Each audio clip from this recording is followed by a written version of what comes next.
Ada orang yang datang malam ni hantar mesej pada saya, kami menunggu huraian ustaz tentang penggunaan kalimah Allah. Saya tanya, banyak ustaz lah ada hurai, pasal boleh tunggu hurai hal lain. Dia kata sebab ustaz hurai lain pada hal lain. Saya kata tak tahu saya hurai apa. Ada ustaz kata, apa heran orang Kristian nak pakai kalimah Allah? Apa heran? Di Singapura, di Indonesia tu ada 200 juta rakyat Islam. 10%-nya Kristian.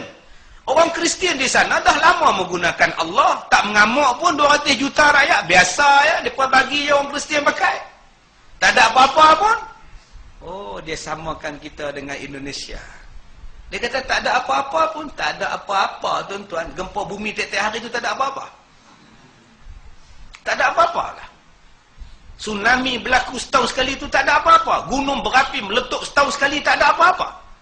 Bom sana, bom sini tak ada apa-apa. Akibat membenarkan orang Kristian menggunakan kalimah Allah di Indonesia, orang Islam berkahwin dengan Kristian. Apa kata? Tuhan kita sama. Tuhan bapa apa? Allah. Tuhan kamu? Allah. Ya, bapa Kristian, saya Muslim. Kita boleh kahwinkan satu Tuhan. Sebab tu kahwin Lydia Kandau dengan Jamal Mirdad. Jamal Mirdad Islam, Lydia Kandau Kristian. Itu kesan yang akan dapat. Sebab itu kita jaga Islam ni hanya penggunaan Allah untuk orang Islam. Tak boleh bagi pada mereka. Kesan jangka panjang itulah kesan dia. Masjid kongsi dengan gereja. Hari Ahad gereja pakai, hari Jumaat orang Islam pakai. Sebab tu hanya satu, Allah. Akhirnya kongsilah gereja. Adakah itu yang kita nak buat? Tuan-tuan, dalam sudut ini saya minta satu aja, jangan memberi komen daripada sudut politik. Sebab kita nak menjaga hati-hati pengundi yang bukan Islam. Kita kata tak apa, boleh pakai. Digunakan dalil dalam surah Az-Zukhruf ayat 77. Tolong habiskan ayat pada ayat 78. Wala in sa'altahum man khalaqas sama, dalam banyak ayat disebut wala in sa'altahum man khalaqas samawati wal ard la yaqulunna Allah. Ada lagi ayat di bawah itu. Bila ditanya kepada mereka, siapakah yang menjadikan langit dan bumi? Mereka menjawab Allah. Itu dalil yang orang Islam kata boleh pakai orang guna. Allah pun disebut dalam Quran. Mereka lupa dengan satu lagi ayat di bawah itu. Jangan kamu percaya kepada mereka. Mereka memperolok-olokkan kamu. Ada lagi ayat di bawah itu. Minta tolong hurai sampai habis. Sebab itu kita kena pertahankan benda ini. Tak kiralah dia ni terbit daripada provokasi puak-puak manakah, ada puak-puak tertentu yang nak meng-highlightkan isu ni, itu cerita lain. Cerita sekarang dah sampai ke tahap dalam mahkamah. Bila sebut orang Kristian boleh pakai, bermakna tidak mustahil Hindu, Buddha, Sikh juga akan pakai. Tuan-tuan jangan lupa ni. Bila perlembagaan memberikan kepada Kristian untuk menggunakan pakai kalimah Allah, takkan puak-puak lain akan diam. Masa ini mereka akan buat. Ini benda bukan kecil, tuan-tuan. Tak kira lah. Kita baca dalam paper kita, ni provokasi daripada puak-puak mereka ni. Puak-puak mereka ni memang. Itu lain cerita. Itu provokasi mereka punya backside. Provokasi daripada kita, ketentuan daripada kita, pertahankan kalimah Allah. Hanya untuk orang Islam. Kalau orang Kristian nak pakai, gunakan perkataan God. Pasal tuan-tuan buka dalam Bible mereka.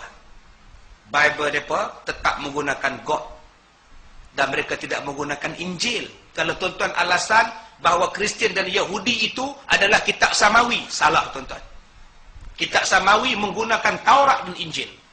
Tapi Kristian dan Yahudi sekarang tidak menggunakan Taurat dan Injil. Mereka menggunakan Bible yang langsung tidak diiktiraf. Mereka telah memutarbelit Bible, memutarbelit Injil, menjadikan Bible berbagai-bagai jenis Bible. Adakah kita masih nak mengiktiraf? Ini jangan buat satu keputusan bersamakan kepada politik. Kita mesti buat satu keputusan yang menjaga Islam. Contoh rujuk di dalam surah Al-Fajr ayat yang ke-8. Litu'minu billahi wa rasulihi wa tu'azziruhu wa tuwaqqiruhu wa tusabbihuhu bukratan wa asila. Tugas umat Islam ada 5. Beriman pada Allah, beriman pada Rasul, memastikan Islam dimuliakan, memastikan Islam menjadi kuat, dan beribadat kepada Allah siang dan malam. Ini 5 tugas umat Islam. Yang nombor 2, yang nombor 3 tu saya sebut. Umat Islam berkewajipan memastikan Islam itu dimuliakan. Tuan-tuan tak nak dengar nanti kalimah Allah diletakkan di gereja.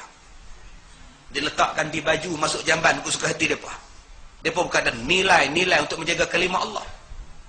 Kita takut nanti tuan-tuan, kalimah Allah diletakkan di tengkok mereka. Duduklah jamban pun dengan kalimah Allah. Letak di punggung mereka pun kalimah Allah. Tuan-tuan tak tengok dalam spena mereka pun mereka bubuh lambang salib. Mereka tetukan di badan mereka dengan kalimah Allah. Masuklah jamban dengan kalimah Allah. Takkan kita nak biarkan benda itu.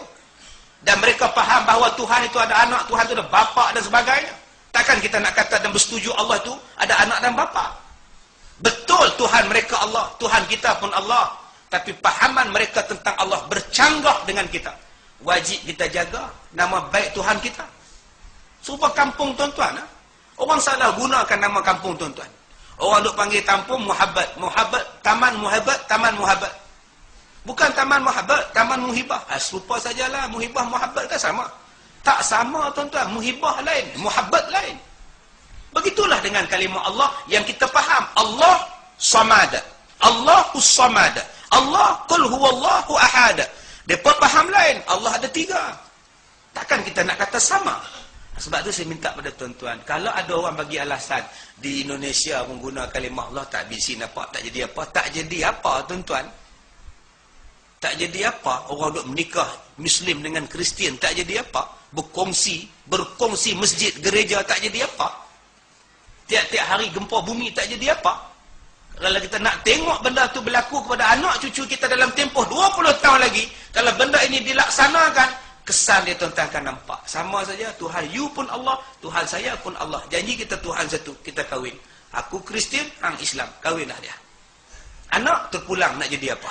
Takkan kita nak tengok benda tu berlaku pada masyarakat kita tuan-tuan. Dan saya dapat maklumat bukan setakat Kristian saja yang memohon untuk menggunakan kalimah Allah, Hindu pun telah memfaidkan. Buddha pun memfaidkan, Sikh pun akan memfaidkan supaya kalimah Allah ni diguna pakai. Barulah memenuhi konsep satu Malaysia. Tak tahu biru kita tuan-tuan. Jadi ini yang kita kena pertahankan, kita minta agung, minta sultan-sultan dan sebagainya, ambil berat. Jangan sampai pada satu tahap. Benda ni punca pada setengah-setengah orang juga yang pergi gantai latih hakim bukan Islam. Saya apa? Benda kalimah Allah ni yang patut dengarnya ialah mahkamah syariah, yang patut membuat kata pemutus ialah agung. Kita pergi bawa kepada hakim yang bukan Islam. Takkan dia nak mempertahankan Islam? Siapa yang pergi lantik hakim macam itu? Balik pada orang ni, balik pada bangsa kita balik.